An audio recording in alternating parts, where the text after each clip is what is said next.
Bom dia, queridos. Deus abençoe. Graça e paz. Com vocês mais uma vez aqui, Pastor Dimas Pimentel. Agora são 6 horas e 48 minutos. Estamos começando mais um momento de devocional do nosso dia, amanhã de quarta-feira, dia 23 de outubro de 2024. E nessa manhã eu quero dar continuidade ao nosso projeto falando sobre as pragas no Egito. E hoje eu quero falar sobre a praga dos piolhos. Mas antes disso, vamos falar com Deus. Senhor Deus Santo, vivo, poderoso, Deus Criador dos céus e da terra. Pai, em Tuas mãos eu coloco a minha vida e a vida de todos aqueles que estarão nos acompanhando nesta manhã, nesse momento de reflexão, nesse momento de devocional, em que nós vemos a Tua mão agindo sobre o Teu povo. Deus, nos colocamos em Tuas mãos como criatura nas mãos do Criador. Abençoa-nos com a Tua presença e torna os nossos dias mais alegres, abençoados e prósperos, em nome de Jesus. Amém. O texto que nós vamos ler está aqui em Êxodo, capítulo 8, do versículo 16 ao 19, que diz assim o texto. Disse mais o Senhor a Moisés, dize a Arão, estenda a tua vara e fere o pó da terra, para que se tornem piolhos por toda a terra do Egito. E fizeram assim, porque Arão estendeu a mão com a sua vara e feriu o pó da terra, e havia muitos piolhos nos homens e no gado. Todo o pó da terra se tornou em piolhos em toda a terra do Egito. E os magos fizeram também assim com seus encantamentos para produzirem piolhos, mas não puderam, e havia piolhos nos homens e no gado. Então disseram os magos a Faraó, isso é dedo de Deus. Porém, o coração de Faraó se endureceu e não ouvia como o Senhor tinha dito. A terceira praga, aqui, Deus transforma o pó da terra, que era considerado no Egito, transformou em piolhos. No Egito Antigo, naquela época, o barro era uma forma criadora no Egito Antigo. O barro era usado para fazer tabuletas, cerâmicas, utensílios caseiros, tijolos para construções de casas e monumentos, cerâmicas ritualísticas para oferendas dos deuses. Então, Deus transformou o que é sagrado em uma praga. No versículo que nós acabamos de ler ali, aliás, no versículo anterior nós começamos no 16, mas no versículo 15, diz assim, olha, vendo, pois, Faraó que havia descanso, gravou o coração e não os ouviu como o Senhor tinha dito. Ele endureceu, ele estava com o coração duro por causa da praga anterior, que era a praga das rãs. Porque Deus havia voltado atrás e ele estava com o coração endurecido ainda. E ele não quis ouvir Moisés. Deus manda Moisés fazer direto. Então, dessa vez, sem aviso ou oportunidade de redenção, Deus mandou que Moisés dissesse a Arão para ferir o pó, que se tornaria em piolhos. Ou, em algumas traduções também, mais antigas, fala de mosquito. E tem um estudioso nessa linha aí, pensamento e arqueólogo, que é o Moffat. Ele escreveu um livro junto com o Smith Goldsmith. Então eles imaginam que também essa palavra se traduza para mosquito, piolho, mosquito, né? Deixa aquelas larvas. Então, mas o interessante aqui é que estes insetos atingem os homens e todo o gado, gado animal do campo, todos eles atingem. Então o que é que eles atacavam? Atacavam a pele, o nariz, o ouvido, os ouvidos, os olhos, causava irritação e muitas vezes a morte. Era tanto piolho que todo o pó da terra, causado pelo pó da terra, que não não havia meio de encontrar alívio. Não tinha como se aliviar porque era muito piolho, se for mosquito também. Não havia. Então Deus transformou naquilo que eles achavam sagrado em praga. Então pela primeira vez, os magos com sua magia não conseguiram imitar o feito, de acordo com capítulo 8, versículo 18. Primeiramente porque nesse caso não receberam aviso prévio para se preparar. Deus pegou eles de surpresa, assim como Deus pega todos nós de surpresa. Por isso que nós temos que estar vigilantes. Deus chega na hora, tanto com alívio, como também com respostas às decisões que nós tomamos. As consequências chegam quando nós menos esperamos. Então, nesse caso, eles não se prepararam. Eles não receberam aviso prévio sobre o que esperar.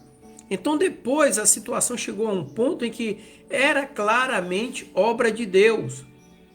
Então Deus permite que os ímpios cheguem longe, mas há um limite onde eles são barrados, são detidos. Eles não conseguem transpor aquela barreira. Então aí no versículo 19 vem a confissão dos magos. No versículo 19 diz assim: então disseram os magos a Faraó: isto é o dedo de Deus. Isto é o dedo de Deus. Não era necessariamente reconhecimento da superioridade do Deus Javé, tanto quanto era reconhecimento do fim da magia humana. Então, ali naquele momento, a magia humana já não podia fazer mais nada.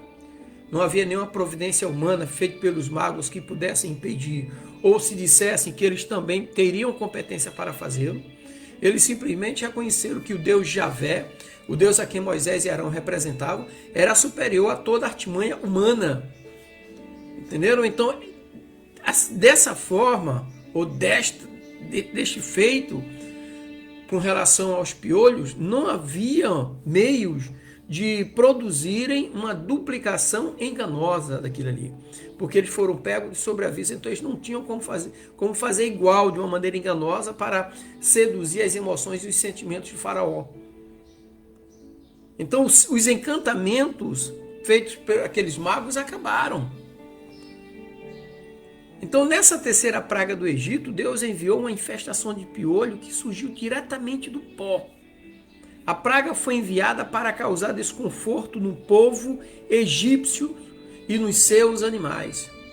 E foi a partir desta praga, né, que os magos começaram a reconhecer a importância de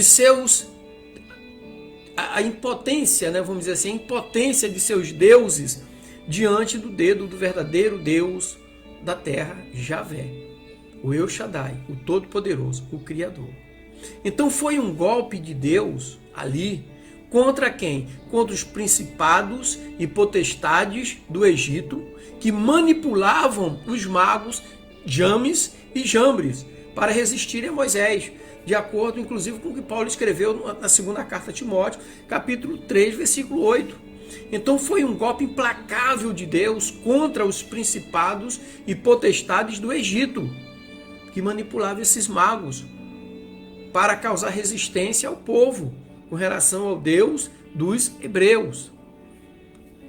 Então eles imitavam tudo que Deus deveria fazer. Eles tinham conhecimento prévio, mas quando Deus falou, não, agora eu vou agir direto sem avisar, e deixou eles de mãos atadas, atacou direto os principados e potestades do Egito.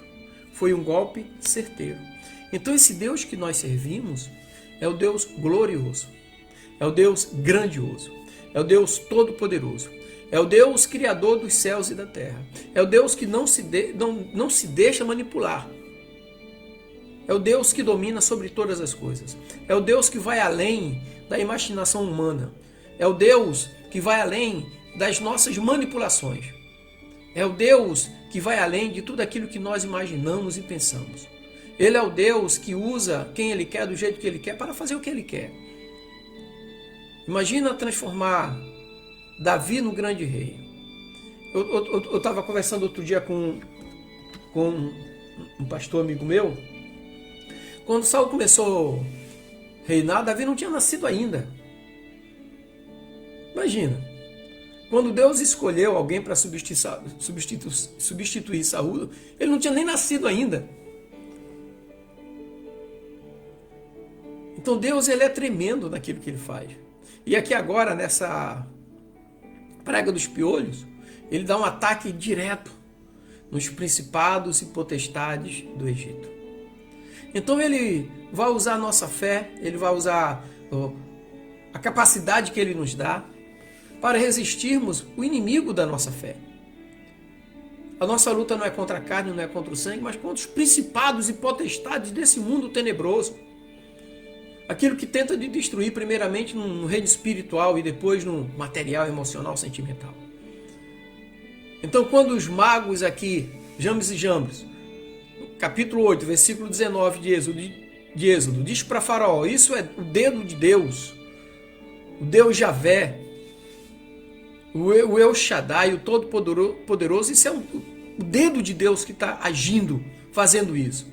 Então eles reconhecem um ataque direto, implacável de Deus contra os principados e potestades do Egito antigo, transformando aquilo tudo que era sagrado para eles numa praga, para eles mesmos, porque os hebreus não eram atingidos, porque os principados e potestades eram o que estavam lutando a favor do Egito contra o povo de Deus. E Deus vai lá e mostra quem ele é, o que ele faz, por que ele faz, para quem ele faz.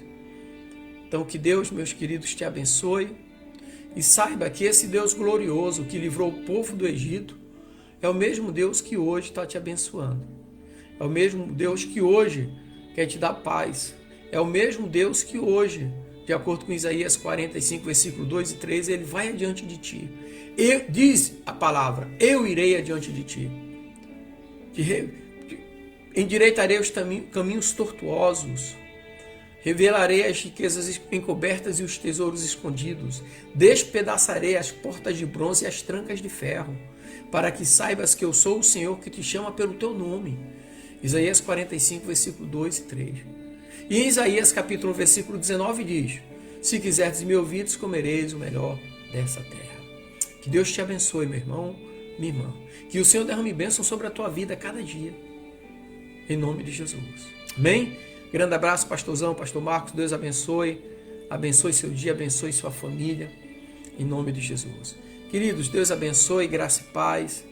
E que a mão desse Deus glorioso continue guardando a nossa entrada e a nossa saída, desde agora e para todo sempre. Amém.